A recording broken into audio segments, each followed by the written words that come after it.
Comment ça se passe ici avec ton frère? Je sers des roteuses derrière le bar. J'en bois une de temps en temps. Est-ce que je vais avoir besoin du bar pour une soirée? Il va rien se passer. Ni soirée, ni rap, ni foot. Oublie.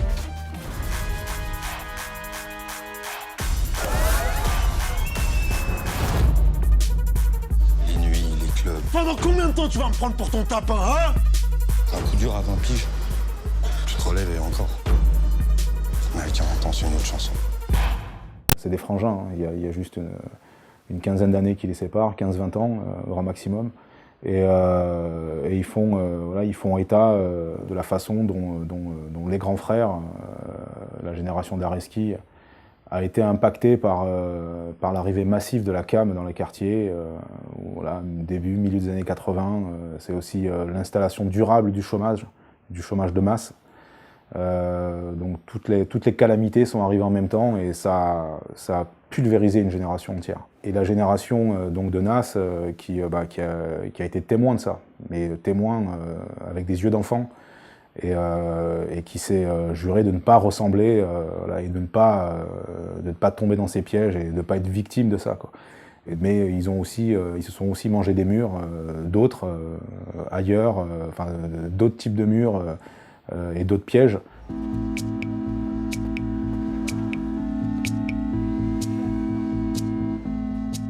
La portée du film, elle va chercher dans ce que les gens ont d'enfoui et de difficile à raconter parce que c'est pas forcément des milieux où il y a la parole facile, où on passe pas son temps à s'auto-psychologiser ou s'auto-psychanalyser, où il y a beaucoup de pudeur, on encaisse sans rien dire, mais il faut avancer, mais on encaisse.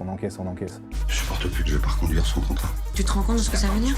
Ça veut dire que tu le renvoies en tôle, ça veut dire que tu me fous dans la merde. Si t'es dehors, c'est grâce à elle. Il s'agissait de donner aussi sa chance à ce personnage de Spip, d'exister par rapport à son métier, par rapport à ses difficultés. On a traité tous les personnages à la même enseigne. On leur a tous permis de se défendre, et de venir un peu entre guillemets à la barre et de dire qui ils sont, quelles sont les difficultés qu'ils rencontrent et ce qu'ils sont amenés à faire pour tenir, quoi. C'est une façon générale de traiter un personnage quel qu'il soit. Même le clochard, les joueurs de bonto, tout le monde fait ce qu'il peut. C'est dur pour tout le monde et tout le monde essaie de se creuser la tête pour manger et pas se faire manger. Là, je viens de commencer à goûter la liberté. Je viens de manger 24 mois, j'ai pas envie de retourner au Hebs. Tu crois qu'hier, on va dans cette fréquentation? Les soirées foot, c'est fini. T'es pas depuis un pied chez moi. Je suis chez moi ici, qu'est-ce qu'il y a? On montre tous ceux, finalement, pour qui la loi la plus stricte s'exerce.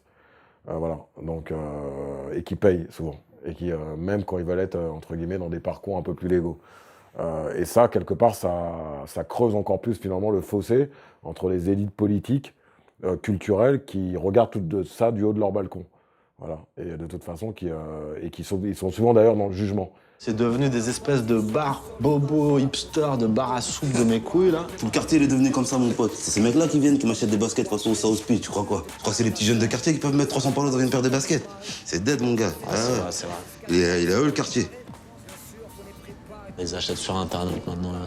La diversité des gens qu'on rencontre après les projections, ou des retours qu'on a, du public, de la presse, et la façon dont le film les a touchés, et les émotions que ça convoque et que ça provoque chez les gens, c'est parce qu'on a touché quelque chose que tout le monde a en soi. L'abandon, la fin d'un monde, la cassure. Quand tu as l'opportunité de faire du cinoche ou même de la musique, le tout c'est de s'adresser, essayer sans trop de démagogie, mais c'est de parler à tout le monde, quoi.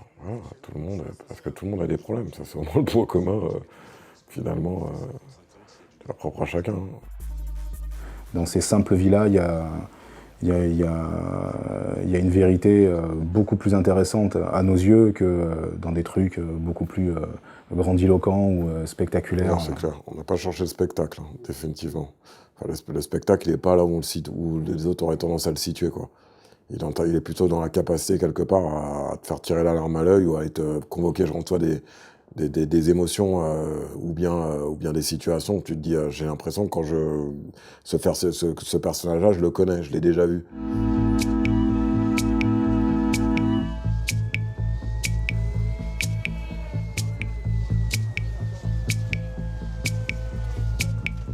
voulait déjà un peu s'emparer de l'outil audiovisuel dès la création de La Rumeur. Hein. C'était quelque chose qu'on pensait simultanément en même temps que la musique. Et puis l'expérience des clips sur le premier, le deuxième, le troisième album nous a amené à ébaucher quelques projets de documentaires, de fiction, etc.